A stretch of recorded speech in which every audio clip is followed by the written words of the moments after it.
Alléluia. Je vous salue tous au nom du Seigneur Jésus-Christ. Vous me permettez de danser un peu parce que je suis dans la joie. Parce que Christ est vivant.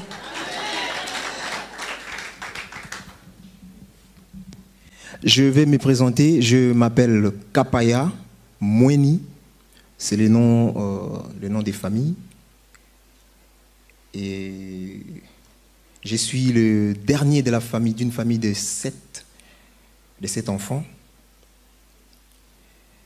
Aujourd'hui, je suis père de 5 enfants, grâce à Dieu. Je viens de la ville des Lieux Saints, en Île-de-France. Je vais vous faire un court témoignage, parce que j'ai un long témoignage. En fait, je me dis que toute ma vie est un témoignage pour la gloire de Dieu. Parce que sans Dieu, je ne serais pas là devant vous, en train de témoigner. Je n'aurais même pas mes enfants qui sont là, en train d'écouter ces témoignages. Je pense que c'est pour la première fois qu'ils écoutent ces témoignages. Mes frères et sœurs, je viens de loin. J'étais, je peux dire, j'étais un vrai païen, donc un mauvais. J'étais dans le monde. J'ai grandi dans cette famille de 7 enfants, à Kinshasa, capitale de la République démocratique du Congo, en Afrique centrale. J'ai grandi dans une commune un peu influente de Kinshasa, la commune des Bandal, là où est sorti presque plusieurs stars du pays. Alors dans la commune de Bandal, j'étais un garçon, le dernier de la famille, cajolé dans la famille. J'avais vraiment l'amour de mes parents. Et on avait, comment dire, c'était une famille modeste. Arrivé un moment, je cherchais comment faire pour réussir ma vie, comme ça se passe dans la vie de tous les garçons qui grandissent et tout. Alors, nous avions à l'époque un grand groupe du pays, là où je vous ai dit qu'il y a des stars. C'était un grand groupe. En fait, nous, en tant que jeunes, et j'étais païen, j'étais vraiment dans le monde, on regardait ces groupes-là. Pour nous, ils étaient comme des modèles. Donc, c'était nos grands frères. Arrivé à un moment, comme Dieu, par son amour, moi, je ne le savais pas, il avait déposé un don en moi. Ce don-là, c'est le don de la musique. J'ai appris à jouer la guitare miraculeusement. En fait, mon grand frère qui avait une guitare, qui n'était même pas guitariste, il avait une guitare à la maison comme ça. Et moi, le jour que j'ai vu une guitare à la maison, c'était pour ma première fois de voir une guitare. Je me disais, mais c'est quoi ce bois? Et puis qui sort des sons comme ça. Je voulais découvrir en fait. Et mon grand frère m'a appris 3 accords. Pour les gens qui connaissent un peu la musique, hein, parce que peut-être qu'il y aura des mots qui seront un peu techniques. 3 accords, c'est-à-dire, j'ai pris seulement les 3 accords là. Quand j'ai commencé à développer, je me suis rendu compte après que j'ai joué même plus que la personne qui m'avait appris ces 3 accords. Donc j'ai béni Dieu pour ça, parce que c'est un don qu'il a déposé en moi. Et donc, quand j'étais jeune, avec ce que je faisais, avec ma guitare, la musique, j'ai cherché à perfectionner la musique et tout.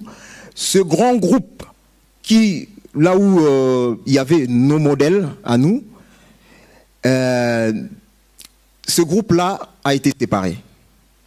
Donc après la séparation de ce groupe, il y avait un autre groupe qui était venu en Europe, ici, et l'autre groupe qui était resté à Kinshasa. Alors ce groupe-là qui était resté à Kinshasa, c'était un groupe faible, hein, c'était 3 personnes. Imaginez un groupe de 20 personnes, et il y a, par exemple, 16 ou 17 personnes qui sont parties. Et le 3 là, c'était un petit peu comme des malheureux. Voilà. Et ce groupe-là sont passés au recrutement. J'étais surpris de voir qu'on était venu me chercher à la maison. J'étais à la maison de mon père et de ma mère, en train de chercher la vie comme tout jeune garçon sorti d'une famille assez modeste. Et je vois le grand frère du quartier entrer à la maison pour me dire on a besoin de toi dans ces groupes-là, parce que regarde ta famille, comment elle est, regarde toi-même, tu n'as même rien, des fois tu n'as rien à manger, même rien pour t'habiller et tout, mais réfléchis, hein, réfléchis à la vie et tout, donc viens, on part. Et c'est comme ça que je suis parti. Je serai vraiment court. C'est comme ça que je suis parti dans ce groupe-là. Alors qu'est-ce qui se passe dans ces groupes? Nous avons développé ces groupes, et c'était un groupe qui était soutenu par plusieurs, entre guillemets, par plusieurs hommes, par plusieurs prêtres aussi, pour bien dire les choses. Ça, je fais court. Si le Seigneur permet, je ferai un témoignage un peu plus long en détail pour les gens qui seront intéressés, bien sûr. Et donc,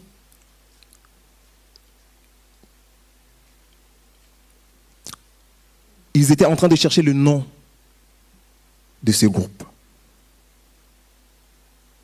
Alors, on avait fait un voyage dans une province et on était invité voilà, chez le gouverneur de cette province. Et pendant qu'on était en train de jouer, à la fin, le fondateur de ce groupe-là est venu et c'est là qu'il a baptisé ce groupe-là. Il a baptisé au nom de Maison Mère. En fait, ce nom Maison Mère, ce nom Maison Mère là c'est le nom que porte l'Église catholique, si vous voulez bien. Donc c'était un groupe qui était, en fait, j'étais jeune, j'étais païen, j'étais là, j'avais envie d'avoir la gloire, je voyais le succès, voilà, je vais jouer dans ces groupes et voilà, Dieu va nous aider et on va aller en Europe, je pourrais bien construire ma vie, avoir un avenir et tout. Moi, c'était ça. Jeune, je ne voyais rien. Mais en fait, le nom Maison Mère, c'était par rapport à l'Église catholique, parce qu'il y avait des prêtres qui soutenaient aussi ce groupe. Alors, nous avons évolué dans ces groupes, nous avons évolué dans ces groupes, ignorant que j'étais de ce qui se passait dans les ténèbres, parce que dans le monde, il n'y a pas la vie. Le monde, tout ce qui se passe dans le monde, c'est le mensonge, en fait. La gloire du monde, la joie que le monde donne, c'est du faux. Je vous assure, c'est du faux. Parce que j'étais à fond dans la joie, je pensais que je prospérais, je pensais que j'étais bien, j'étais dans la paix, succès. Je me rappelle un jour, nous sommes venus en France en tournée pour faire la salle de Bercy. Pour jouer à Bercy, l'affiche qu'on avait fait, j'étais juste surpris de voir qu'on m'a apporté le soutane, une soutane noire, voilà. Le soutane des prêtres, en fait, si vous voulez. C'était vraiment... En fait, j'ai pris la photo, mais je ne voyais pas la grandeur. Mais le jour où l'affiche est sortie, c'est là que je me suis rendu compte que j'ai été présenté comme un prêtre, en fait. Donc, nous avons joué à Bercy, mais c'était comme des prêtres qui viennent jouer. En fait, ça, je l'ai compris après que le Seigneur m'a délivré. Parce que je ne suis plus païen, le Seigneur m'a délivré. Le Seigneur a transformé ma vie. Et ce témoignage, il a permis que vous puissiez l'entendre. Moi, votre frère, je ne sais rien, mais le Seigneur, il sait ce qu'il veut faire dans la vie de chaque personne qui écoute ces témoignages. Moi, je ne fais que transmettre. Parce que même ces témoignages-là, l'ennemi n'avait pas voulu que ces témoignages soient libérés. Pourquoi? Un jour, nous sommes allés à Londres, et dans ces tournées-là, il y avait le chef du groupe qui avait fait son plan. En fait, pour revenir un peu à ce qui vient de se dire ici, l'amour dans le monde, ce n'est pas pareil de l'amour de Dieu. L'amour du monde nous voile, en fait, les yeux. L'amour du monde, c'est les ténèbres. C'est quelque chose qu'on ne peut jamais comprendre intellectuellement comme ça, physiquement comme ça. Parce que je savais que j'étais vraiment dans l'amour, j'étais aimé dans ce groupe, j'étais le directeur artistique, j'étais les guitaristes les plus aimés. Donc j'avais l'assurance que j'étais bien, j'étais aimé. Et j'ai travaillé sans arrière-pensée. J'étais un vrai païen, écoutez bien, un vrai païen. C'est-à-dire que je me voyais, j'avais la gloire, le succès, j'avais tout ce que je voulais, en quelque sorte. Mais l'amour que j'avais là, à Londres, j'ai découvert autre chose. En fait, la face de l'amour du monde. L'amour que le monde donne, c'est du faux, mes frères et sœurs. Il y avait un plan qui a été fait pour que je sois, moi, sacrifié. C'est-à-dire que on arrive à Londres, je rencontre quelqu'un qui m'approche pour me dire « Ouais, moi, je vais être avec toi pendant votre séjour de 2 semaines. Je vais t'aider à faire des courses et tout. Tu sais toi-même, non? Vous êtes ici, donc toi, tu t'es calme, tu restes tranquille. Moi-même, je vais aller chercher des choses et tout. Donc, tu vas rentrer bien. Je vais faire des valises et tout. Donc, tout se passera bien. Compte sur moi. » C'était ça, son discours. J'ai compté sur cette personne. Un jour, nous sommes sortis. Je devais dormir chez la personne. Alors qu'il y avait un plan qui était fait. Et ces plans-là, en fait, cette personne-là, c'était un féticheur. J'ai fait court, hein. C'était un féticheur, un vrai féticheur. Des gens, des missionnaires du diable. Des gens qu'on envoie en mission pour aller détruire la vie des gens. Et ces messieurs-là m'ont emmené chez lui pour que je reste là-bas. Et ils avaient prévu de faire leur cérémonie.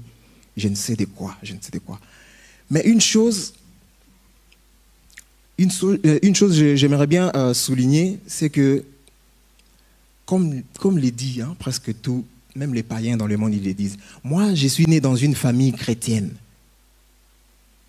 Par tradition, je suis chrétien. J'ai même passé ma première communion. J'ai été baptisé, hein, à l'église catholique. Voilà, c'était un peu ça. Mais je croyais quand même à Dieu. Je croyais quand même à Dieu. Et c'est ce qui m'avait sauvé. Je n'avais aucune chance de sortir de la main de ces messieurs-là. Ils étaient 2. Ils m'ont emmené. Pendant qu'on était dans la voiture, ils commençaient à me faire des discours que je n'avais jamais entendus. Vous imaginez quelqu'un, vous êtes dans la voiture avec quelqu'un qui conduit, qui vous dit « Aujourd'hui, tu vas voir ce qui va t'arriver. » Aujourd'hui, toi là, tu verras. Au début, je pensais qu'il parlait il parlait où il monologuait. Mais mon cœur, en fait, ça m'avait touché jusqu'au profond. En fait, profond. En fait, au plus profond de moi, j'avais senti qu'il y avait quelque chose qui ne marchait pas. Je lui ai demandé, frère, c'est à moi que tu t'adresses. Il m'a dit, depuis tout à l'heure, je parle, tu ne comprends pas. Mais c'est bien à toi que je m'adresse. Tu vas voir aujourd'hui, toi. Et ces messieurs-là, quand il m'a dit ça, j'avais tellement peur, j'étais tellement déstabilisé. J'avais dit seulement un mot. J'avais tellement peur. Je ne savais pas quoi dire. J'ai dit seulement, bon, Dieu seulement sait. Mes frères et sœurs, c'est seulement cette parole-là qui m'a sauvé. En fait, Dieu s'est levé. Quand j'ai prononcé le nom de Dieu, c'est ce que j'ai compris. Dieu s'est levé à partir de ces moments-là. J'ai dit à ces messieurs, s'il te plaît, comme nous ne sommes pas encore arrivés chez toi, tu peux faire demi-tour pour me ramener à la maison, s'il te plaît. Il m'a dit, quoi? Moi qui conduis, tu me dis de faire demi-tour? Toi, tu vas voir aujourd'hui. Bon, il m'a amené par force. Arrivé chez lui, il y avait ces féticheurs, l'autre féticheur qui était là avec lui. Donc, voilà, leur plan était de m'enlever la vie. Alors que je n'avais rien fait. Moi qui étais le chouchou du groupe. J'étais aimé. En fait, ce que je voyais, je n'avais fait rien du mal. J'ai joué la guitare, ils étaient contents. Ils me disaient, mais non, Seigneur, mais qu'est-ce que j'ai fait à ces messieurs? En fait, c'est ça l'amour du monde. On est déçus. Je ne pouvais pas sortir. Donc Dieu m'a délivré parce que j'avais prononcé son nom. Juste parce que j'avais cité le nom de Dieu. Mes frères et sœurs, j'ai quitté l'endroit où j'étais avec ces messieurs-là. En fait, ils voulaient me faire entrer dans la maison. Quand je voulais entrer, en fait,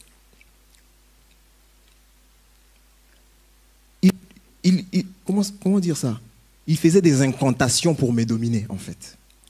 Quand j'avais cité le nom de Dieu, c'est comme si je me suis réveillé. Donc j'avais compris là où je me trouvais, dans les mains de ces gens, voilà, de ces gens du monde des ténèbres. Et ces messieurs, quand il m'a appelé pour entrer dans sa maison, j'ai fait premier pas, deuxième pas, troisième pas, ma conscience revient. J'ai dit, s'il te plaît, tu peux me ramener chez moi. Comme j'insistais, son autre ami là, il a dit, en fait, il s'est désespéré. Hein. Il a dit, ben, ça fait longtemps qu'on se bat pour l'emmener dans la maison, et là, on doit faire vite parce que moi j'ai autre chose à faire, j'ai pas que ça à faire. Il commence à parler à son autre ami. Il lui dit, ben, toi, il fallait que tu fasses les choses comme, voilà, comme prévu. Mais apparemment, là... Donc, il disait, en quelque sorte, comme si la façon... Comment dire? La façon dont leur ami a procédé, c'est comme s'il avait mal procédé, en fait, voilà, pour que je puisse être bien attiré, je ne sais pas, pour tomber dans leur piège.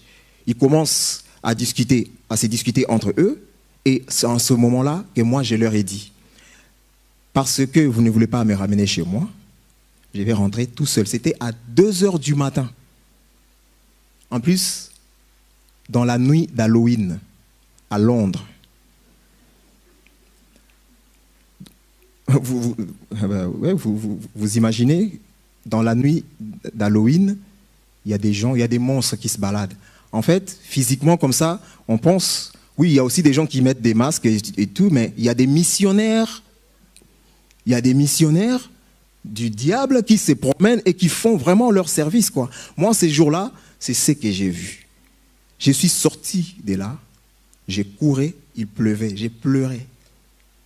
J'ai pleuré. Je disais, Seigneur, j'ai laissé ma famille, mes parents. Je suis venu pour le travail. Je ne sais pas ce que j'ai fait à ces messieurs, mais guide-moi, montre-moi les chemins. C'était dans la ville de Tottenham. Et je devais rentrer là où je ne connaissais même pas. Mais je vous dis, cette nuit-là, le Seigneur m'a montré les chemins. Je suis rentré jusque là où j'habitais. J'appelais même le propriétaire de la maison. Son téléphone ne marchait pas, rien ne marchait. J'étais coupé de tout réseau. Je ne pouvais contacter personne. Sur mon répertoire, j'avais des numéros des amis. J'avais des numéros des amis. Je les appelais, personne ne décrochait. Et arrivé à la maison, je sonne à la porte. Il y a le propriétaire de la maison qui sort et qui me dit, ben, mon téléphone était déchargé, on n'avait plus d'électricité. Parce qu'à Londres, on achète l'électricité. Donc, on n'avait pas acheté l'électricité et tout. Donc, je ne pouvais pas. Tu m'as appelé. Je lui ai dit, bon, c'est pas grave.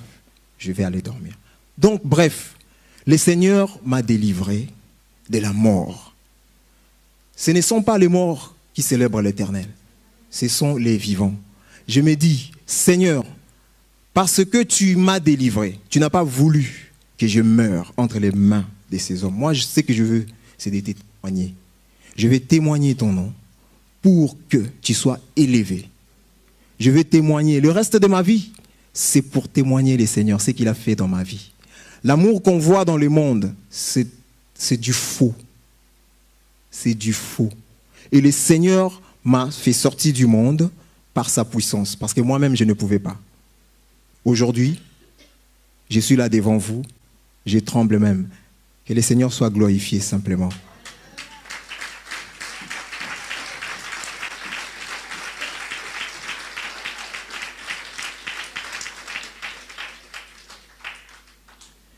Si le Seigneur permet ces témoignages, je partagerai avec vous en long dans la chaîne de l'Église, si le Seigneur permet.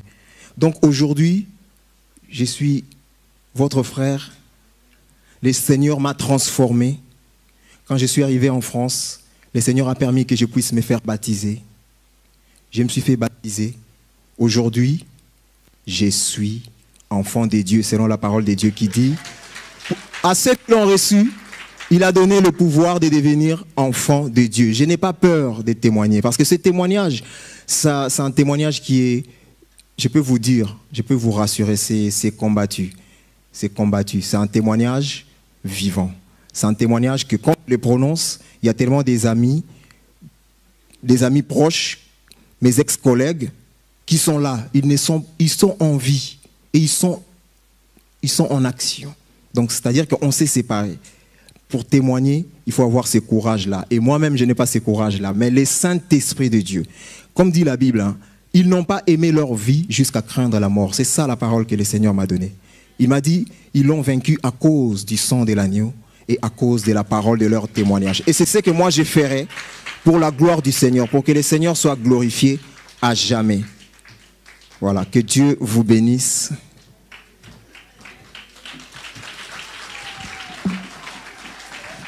Gloire de Jésus.